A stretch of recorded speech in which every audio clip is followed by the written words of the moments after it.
שלום לכולם, היום אנחנו נלמד את יהושע ט', פסוקים 16 עד 27, המשך סיפור הגבעונים שתחילתו למדנו בכיתה. כמה דברים לפני שאנחנו מתחילים.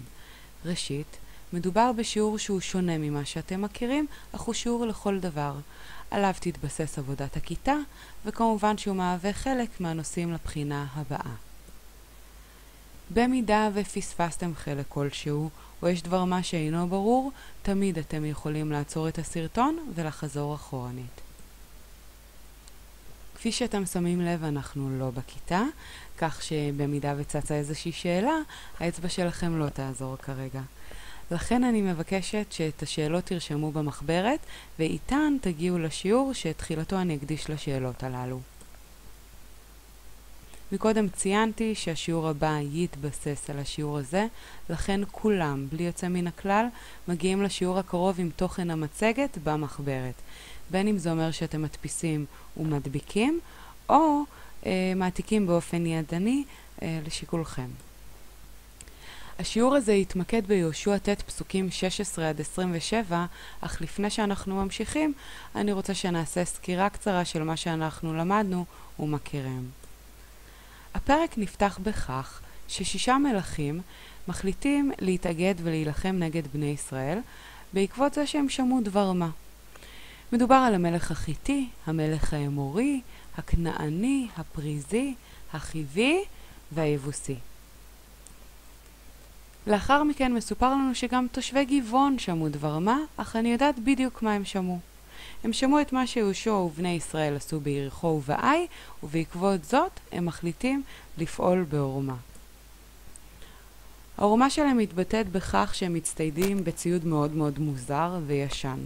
הם לוקחים שקים בלויים וקרועים, נודות יין מחוררים ושחוקים, נעליים, שמלות, קרועות, לחם ישן, יבש ומלא בעובש. עם הפריטים הללו הם מגיעים לבני ישראל. תחילה הם פונים לאיש ישראל ואומרים לו שהם באו מארץ רחוקה ורוצים לכרות איתו ברית. איש ישראל, שכרגע אין לי מושג מה שמו, הסופר המקראי כנראה חשב שזה לא מידע מהותי, או שהייתה לו סיבה מוצדקת לכך, שואל אותם שאלה מאוד פשוטה. מאין אני ידע שבאמת אתם מארץ רחוקה ואתם לא אחד מעמי כנען? הגבעונים לא מסתבכים איתו יותר מדי, לא מבזבזים זמן יקר וניגשים ישר ליהושע.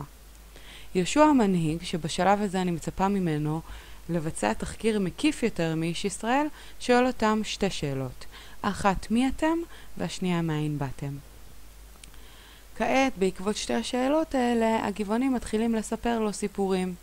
אנחנו באנו מארץ רחוקה, אחרי ששמענו את מה שהאלוהים שלכם עשה במצרים, מה שעשיתם לשני מלכי האמורי, לסיחון ולעוג מלך הבשן.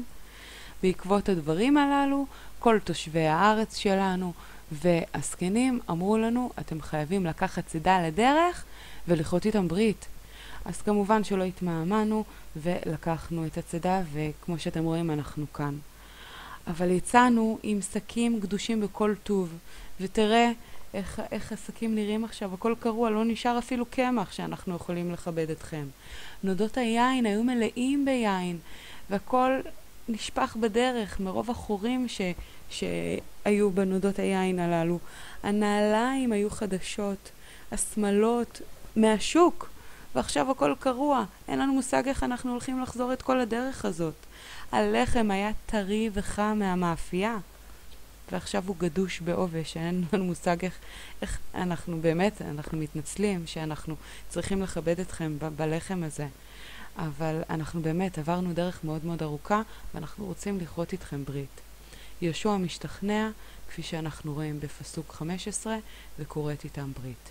ויעש להם יהושע שלום, ויכרות להם ברית לחיותם, וישבו להם נשיאי העדה.